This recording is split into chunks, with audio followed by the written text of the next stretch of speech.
So, you probably know that I really like cars. No surprise there. But did you know that I also like movies? Again, not too big a surprise, everybody likes movies. But did you know that I also really like video games? Yep, after a long day at the office, I like to unwind with a good thrash on the old gaming console from the comfort of my couch. And sometimes my friends like to participate too. But when I heard that they're making a movie about a video game about cars, obviously everybody said no to me, so I'm gonna have to go watch this by myself. Yes, of course, I'm talking about Gran Turismo, the movie based on the popular PlayStation video game. You can go check it out on Netflix right now, but a couple of months ago, Nissan took me all the way to Spain for the European premiere. But little did I know they had a bit more in store as well. So I'm gonna go a little bit further than usual to watch this movie. A little bit further. A little bit longer. Almost there.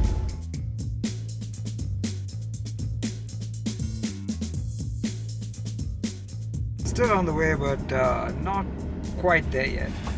Hold on. Almost there. And then it finally happened. At the Grand Phenomena Cinema in Barcelona, a gala event complete with a full-on red carpet.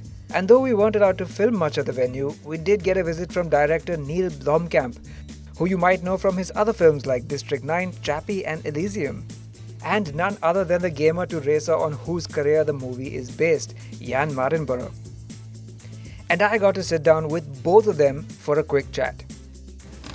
Mr. Neil Blomkamp, a pleasure to meet you. First of all, big fan of your work. Thank you. So, was this a big departure tonally in terms of process compared to some of your previous work? Yeah.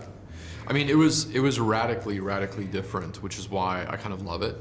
But I knew that when I read this film, I felt like I wanted to make it immediately because it felt like a positive message that it never occurred to me to make. And I was like, I actually do want to make this. I want to make something that feels like this. And then I can go back to my dark, insane stuff.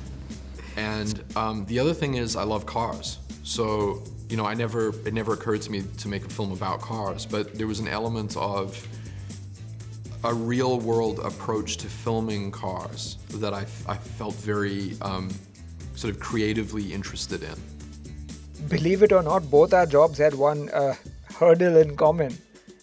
I'm familiar with filming cars on a much smaller scale, obviously, for the work I do. Yeah. And I find it's shockingly difficult to make cars look fast. Dude, tell me about it. Tell me about it. That was literally every single day on set. I would go to the stunt coordinator. It got to the point where I would go, what am I going to say? And then he'd go maximum speed. And I was like, that is correct. Because every single day it was about like, well, why can we not make them go faster? Like all I cared about was maximum speed. So I totally agree with you. I mean, it's like I think you actually need to be doing something like Formula One or NASCAR, where the cars are automatically hitting 200 miles per hour. Like that's exactly what they do. That's the baseline. Yeah, that's the baseline.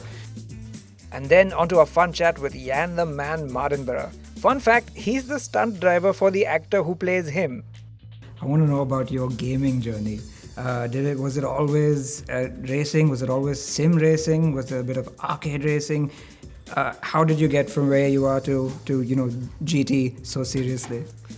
So I found it was important to me, even as a child, when I was 8 or 9, 10 years old, that the game that I'm playing is as realistic as possible to the real car, because that was just important to me, because I want to drive the real car in real life, but I'm 10 years old. Sim wasn't really a thing back then, but GT, I could visually tell by the way that the physics model is, that the car is accurate, it's modelled, there's some care that's gone into that. And that was important to me, and it's still important to this day. Aside from the racing and the gaming, you're a car fan? Yeah, I'm a car guy. Like, cars were my first interest in anything. So we are here at Barcelona. I just want to drive. There's one car I was interested in was a 911T because it has a manual. It's the only one that has a manual, and I drove that. It's not the fastest, but because it's more fun. It's engaging. I'm a huge car guy. Always nice chatting with a fellow petrol head, but now it's time to check out just what he was talking about.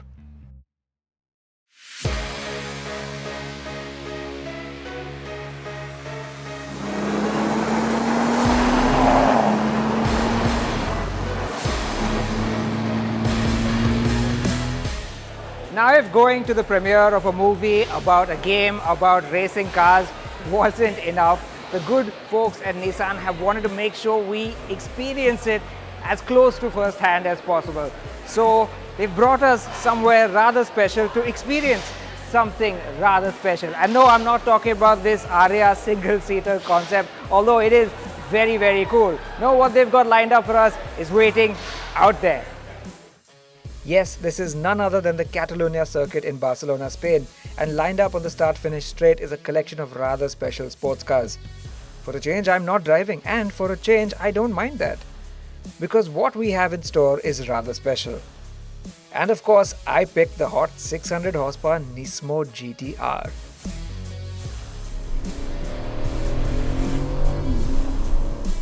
The outlap is a taster as the racing drivers at the wheel get closer and closer to one another. Then the lights go green and we're flat out, and then it hits me. This is not meant to be a real race, it's meant to be a simulation. It's Gran Turismo, the video game, in real life.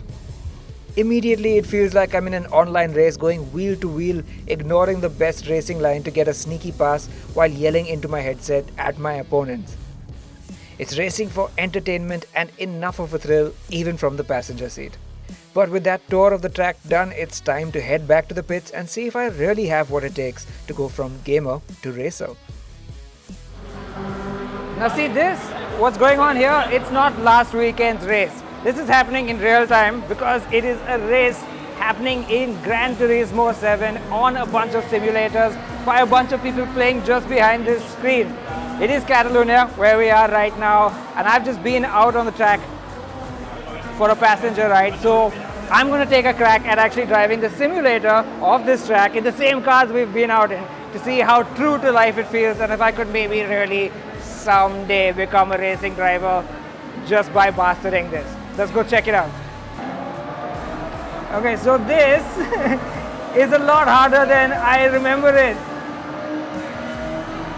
And when you're in the full simulator with the seat and the wheel and this big screen in front of you, it's a lot different from playing on a PlayStation controller.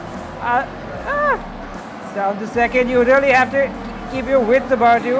I am quite bravely playing in car mode for the full sim experience. Don't bounce off the limiter! Not bad. First time out and I came first.